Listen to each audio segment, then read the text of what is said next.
Bonjour chers amis de Petite Côte Tourisme, votre première chaîne spécialisée dans le tourisme au Sénégal. Bienvenue dans votre émission Teranga Sénégal. Aujourd'hui, nous avons comme thème le tourisme solidaire.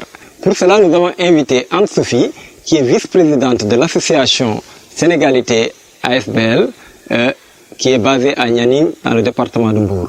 Bonjour Anne-Sophie. Bonjour. Bienvenue dans l'émission Teranga Sénégal. Merci.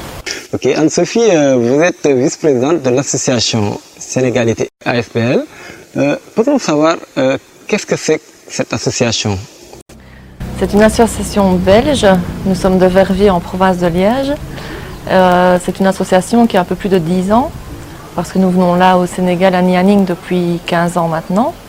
Et donc nous nous sommes mis avec ma maman et ma famille en ASBL pour pouvoir mettre sur pied tous les projets que nous voulions élaborer ici.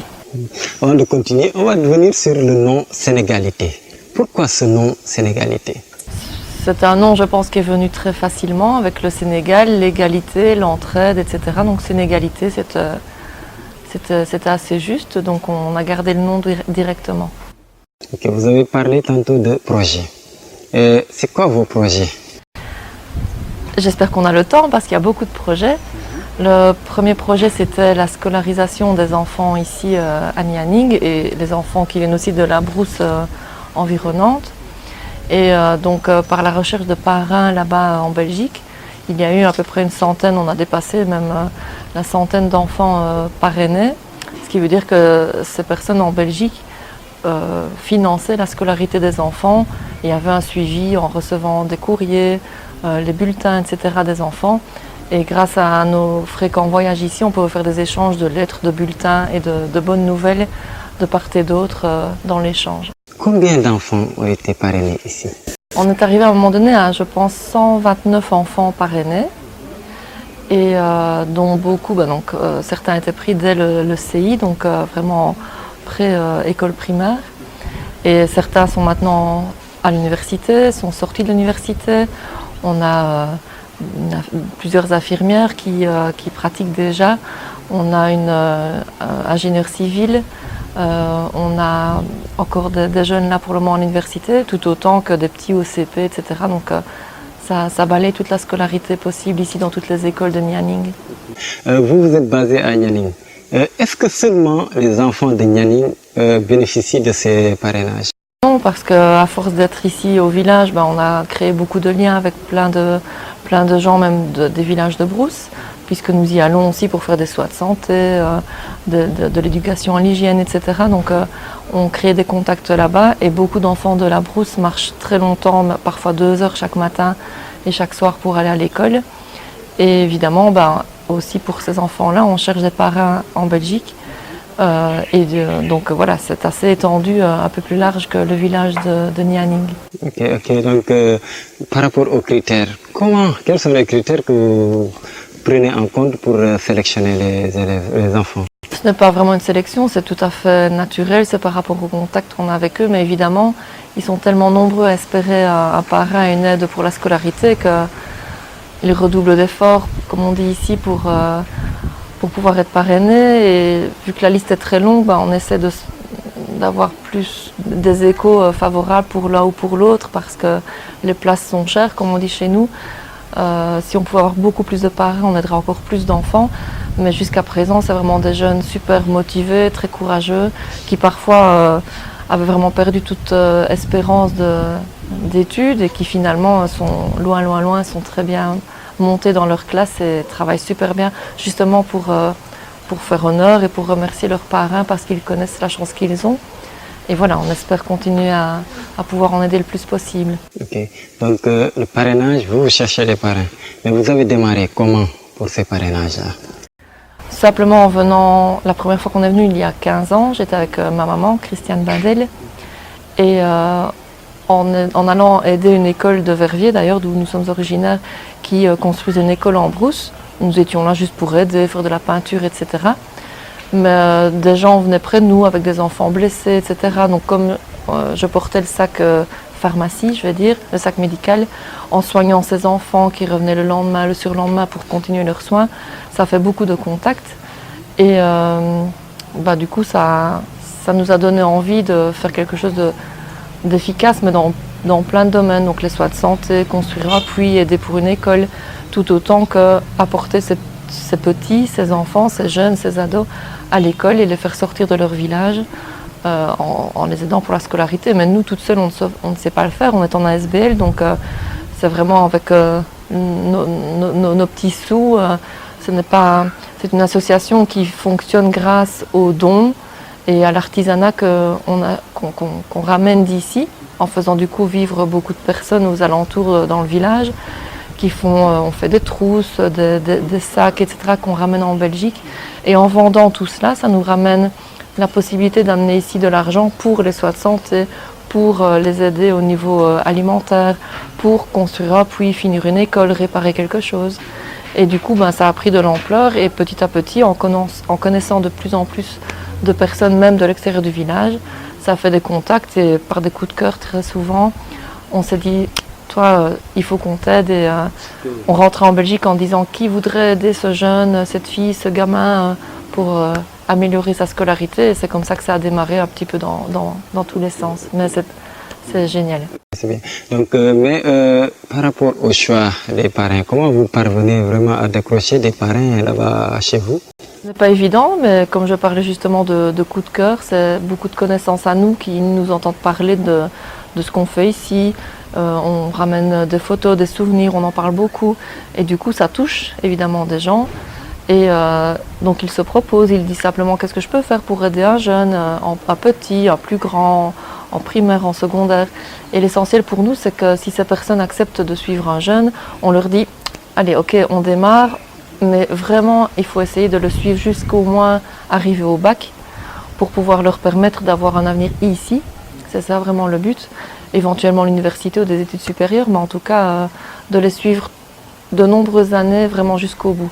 Et vraiment, c'est quelque chose qui fonctionne et on est ravis de partager tous ces projets avec autant de personnes en Belgique parce qu'il y a un vrai échange et ça, c'est vraiment super bien. Et depuis que vous avez démarré, est-ce qu'il vous arrive, parce que vous êtes à Nianing qui est vraiment un village touristique, est-ce qu'il vous arrive des fois de voir des touristes qui viennent pour visiter et vraiment accepter de prendre des enfants pour parrains? Vraiment, le tourisme en soi, c'est des gens qui ne font que passer, donc a priori, on n'a pas l'occasion de les rencontrer. Maintenant, je sais qu'il existe d'autres associations, des Français, des Allemands, des Suisses et d'autres Belges aussi, qui essayent d'aider quelques villages aux alentours.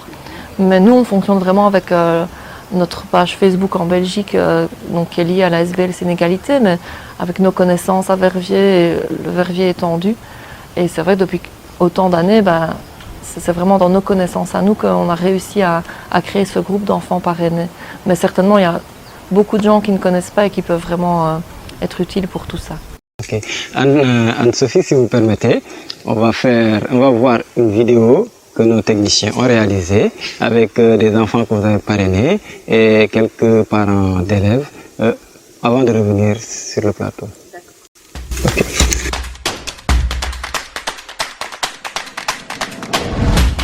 J'ai été l'aînée de l'association Absolue Sénégalité. J'ai été parrainée par la fondatrice, je dirais, de l'association. Ça fait plus de 13 ans. C'est à cause d'Absolue de Sénégalité que j'ai pu continuer mes études. Parce que quand j'ai été parrainée, c'est à cette année-là que je devais arrêter mes études. Pourquoi? Parce que j'ai été renvoyée de l'école, parce que je n'avais pas les moyens de me payer la scolarité. Donc je devais être renvoyée. Et c'est à ce moment-là que mon oncle est allé voir un certain Harry qui lui a dit que j'avais une dame qui voulait parrainer un élève vraiment engagé, qui voulait bien étudier. C'est comme ça que j'ai rencontré ma marraine, la fondatrice de Sénégalité. Donc quand je parle de Sénégalité, j'ai vraiment les larmes aux yeux parce qu'ils m'ont vraiment élevée, quoi. J'étais parrainée par l'association depuis le 2015. Ça me fait plaisir d'avoir la chance d'avoir des parrains qui pourront m'aider à continuer mes études jusqu'au bout. J'ai été parrainé par l'association depuis 2007. Je dis un grand merci à l'association Sénégalité parce que je peux dire que si ce n'est pas eux, je ne serais pas inscrit à l'école. Parce que comme vous le voyez, mes sœurs étaient déjà à l'école. Alors que moi, je parcourais les rues. Je n'étais pas inscrit à l'école et mes petites sœurs étaient déjà à l'école. C'est à cause d'eux que je suis inscrit à l'école.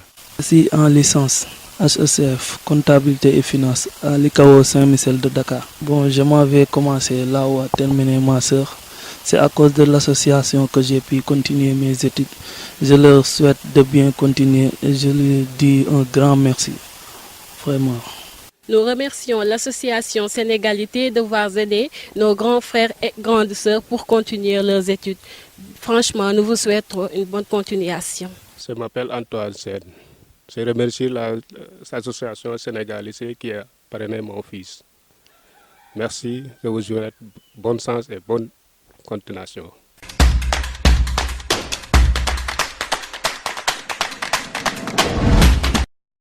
Anne-Sophie, je pense que vous avez suivi le reportage que nos techniciens ont réalisé. Je pense que vous avez quelques mots à ajouter, c'est-à-dire que les jeunes que l'association a parrainé et qui sont très contents de ce geste, de même que les parents qui vous remercient et qui ne savent pas vraiment, qui n'ont pas les mots. Qu'est-ce que vous dites à ces élèves-là qui sont parrainés? Évidemment, ils se sont exprimés, ils sont super contents et autant que nous, je pense.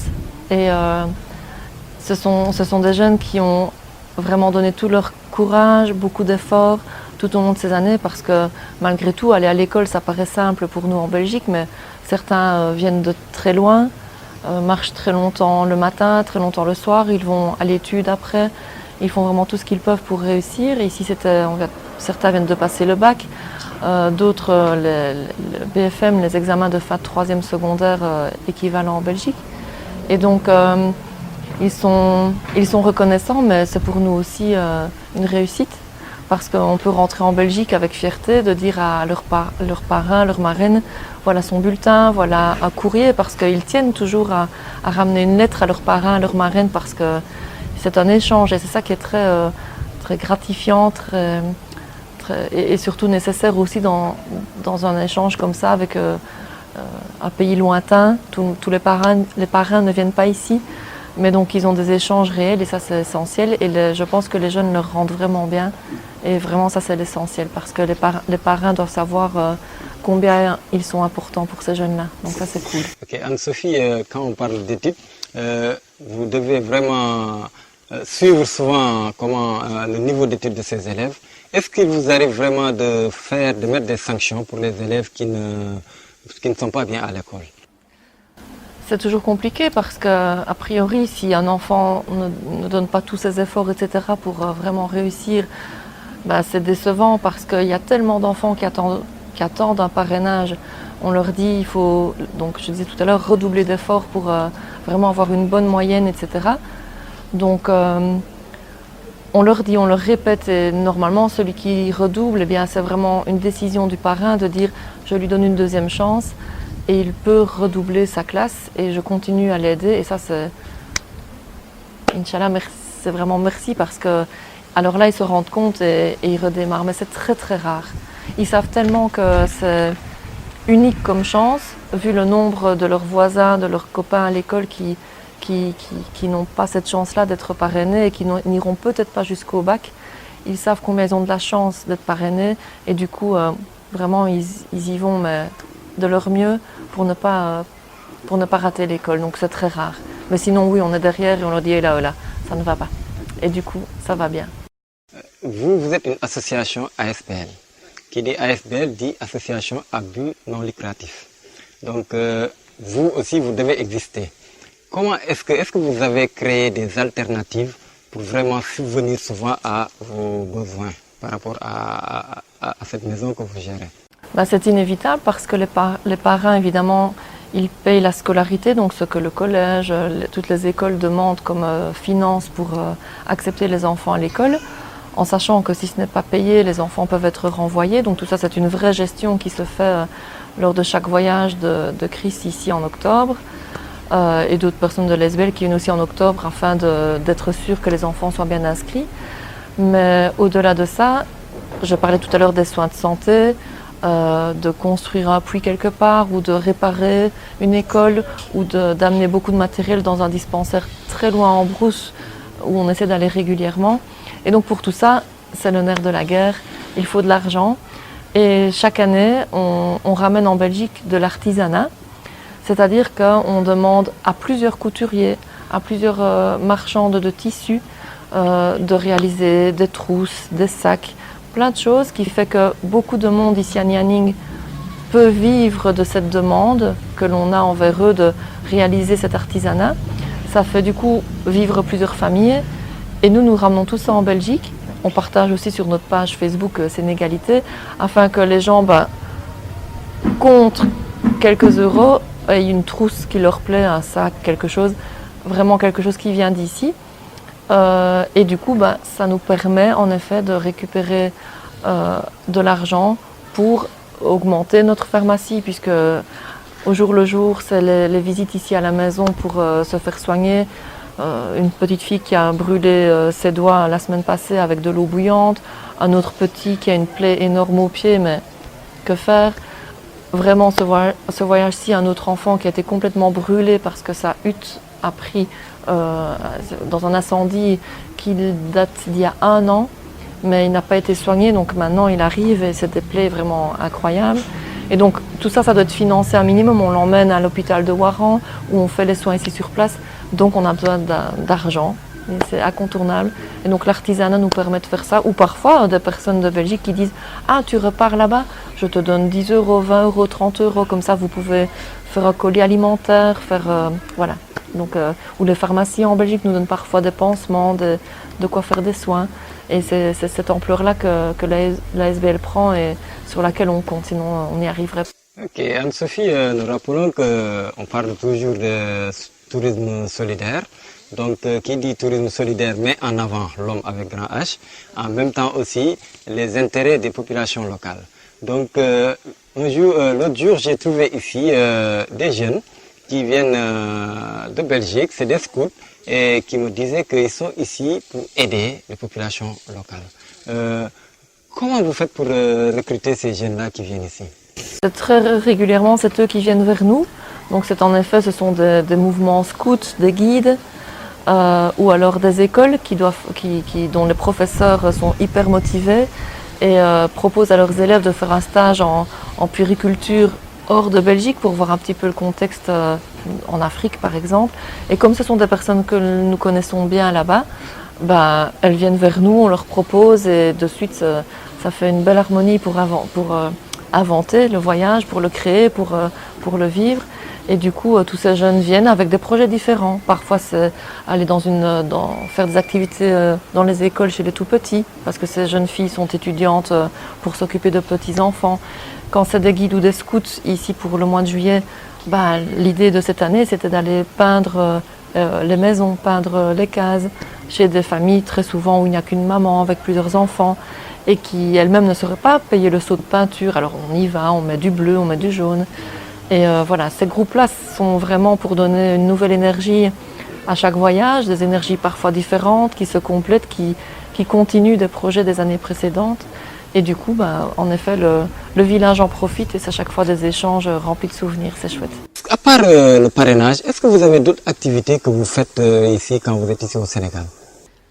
Oui, beaucoup de choses, le plus possible en tout cas. Donc j'en parlais tout à l'heure, c'est les soins de santé, etc. et des réalisations pour faciliter la vie des gens en brousse. Et donc, à part ça, il y a eu aussi des projets de plus grande ampleur qui fonctionnent toujours très bien maintenant et qui permettent à beaucoup de familles du village et alentour de vivre, de manger chaque jour voilà. Et donc c'est par exemple la création de poulaillers, c'est-à-dire soit un grand espace qui permet d'élever des poules pondeuses, par exemple. Et grâce à cela, il y a plusieurs dizaines de mères de famille qui, chacune à leur tour, peuvent venir chercher les plateaux d'œufs, qu'elles achètent vraiment à un prix, le prix de revient, en fait, ce que ça coûte réellement à la ferme uniquement. Et ça leur permet d'aller dans les villages alentours, des hôtels plus loin, etc. et revendre ces œufs. Et donc chaque jour, de nourrir leur famille. Et c'est quelque chose de très organisé parce que ça fait beaucoup de femmes qui comptent sur ce travail. Et du coup, c'est organisé entre le village ici de Nianing et tous les villages alentours dans la brousse. Et elles s'entendent entre elles, elles savent quel jour elles peuvent venir. Et donc, voilà, ça, c'est quelque chose qui fait vivre beaucoup de familles par rapport à la vente des œufs. Et aussi 10 à 15 hommes qui travaillent là-bas, puisqu'évidemment, quand il y a plusieurs milliers d'œufs à récolter chaque jour, des poules à nourrir, mettre de l'eau, mettre de la nourriture, etc., ça fait vivre 10 à 15 hommes vraiment au sein des poulaillers. Donc voilà, ça a une étendue au niveau de la population qui n'est pas négligeable et qui fonctionne très bien dans une très, très belle entente. Voilà, c'est pas la Teranga pour rien, ils s'organisent et ça fonctionne très bien. Et donc, qui dit association, qui regroupe des personnes, dit souvent des difficultés. Est-ce que dans votre association, il vous arrive de rencontrer des difficultés? C'est des difficultés par rapport à la fin d'un séjour, on a épuisé nos ressources, que ce soit ce qu'on apporte ici, que ce soit les vêtements ou de l'aide par rapport à des opérations. Ici, les jeunes qui viennent de Verviers, de Pepinster, donc un groupe de guides, ont été vraiment touchés par des besoins d'opération de 2 enfants et c'était incontournable. Et donc, heureusement, elles avaient fait des opérations, des actions en Belgique pour rassembler de l'argent. Et elles savaient qu'elles voulaient le donner à des cas précis. Et donc voilà, comme nous en ASBL, nous n'avons pas de l'argent à profusion comme nous voudrions pour résoudre tous les soucis de Nianing, des alentours et soyons fous de l'Afrique. Ces jeunes filles sont arrivées avec de l'argent en ayant fait du carrouage, donc lavé des voitures là-bas en Belgique, vendu des gaufres, des bonbons, etc. Et donc ça permet de financer justement par exemple ces 2 cas d'opération vraiment urgentes de 2 petits-enfants. Et donc voilà, c'est grâce à aussi cette aide des jeunes qui arrivent ici avec de l'ambition d'être efficaces dans des cas très précis en apportant, oui, de l'argent parce qu'on ne sait pas faire autrement. Elles ont laissé aussi des sacs de riz pour porter dans quelques familles qu'elles ont pu rencontrer. Donc le problème, c'est juste voilà, pouvoir faire, on voudrait faire plus, mais on fait ce qu'on peut au quotidien, mais en revenant plusieurs fois par an et depuis autant d'années, beaucoup de choses sont résolues, sont mises en route et puis on se réjouit de la prochaine fois de voir à quoi ça ressemble dans les résultats. Mais voilà. Et donc, si on revient un peu par rapport aux autorités, parce que vous, ce que vous faites, c'est des actes, je dirais, des actes nobles. Parce que aider quelqu'un dans l'éducation de ses enfants, vraiment, il n'y a pas un acte plus noble, parce que l'éducation, c'est la base de l'enfant. Donc, est-ce que par rapport aux autorités, vous avez souvent des facilitations par rapport à vos activités? Par exemple, si vous avez des bagages à mener, qu'ils vous fassent des facilitations? C'est un peu le rêve, ça. Donc, on ne perd pas espoir, mais actuellement, on vient avec le maximum de bagages que l'on peut emporter, que la compagnie aérienne nous permet d'emmener. C'est sûr que ça fait rêver d'emmener un container avec des machines à coudre pour tous ces gens qui voudraient développer un petit peu un commerce de couture, des vélos, évidemment, pour tous ces enfants qui voudraient parcourir la brousse un peu plus vite pour aller à l'école chaque matin. Donc voilà, le rêve, c'est financer des containers, par exemple, mais c'est vraiment très cher. Il faut quelqu'un qui est présent là-bas à Dakar pour réceptionner le container, vérifier que tout est en ordre et puis l'acheminer jusqu'ici. Donc depuis de nombreuses années, c'est vraiment des pistes que l'on cherche, mais c'est un budget un petit peu carrément hors d'atteinte de notre SBL. Donc avec ce qu'on a, on fait ce qu'on peut et on est déjà très satisfait de tout cela parce que les gens autour de nous réagissent par des petits dons. Mais non, les aides extérieures, on se dit qu'un jour peut-être, Inch'Allah, mais après, on verra dans l'avenir. Okay, donc Anne, on est presque à la fin de l'émission. Quel est votre mot de fin? Il y en aurait trop, il y a plus qu'un mot. C'est le bonheur de chaque voyage, le bonheur de retrouver tous ces petits gars-là qui sont là, qui sont reconnaissants, mais on est reconnaissant aussi de leurs efforts et de ce qu'ils nous apportent à chaque fois. C'est un vrai partage. J'ai parlé tout à l'heure de la Teranga, mais c'est un mot juste qui représente tout ça. Et l'avenir, le futur, continuer et voilà, réussir à avoir des aides, le maximum d'aides, etc. Mais surtout ne pas s'arrêter parce que c'est une belle histoire familiale et ça doit continuer.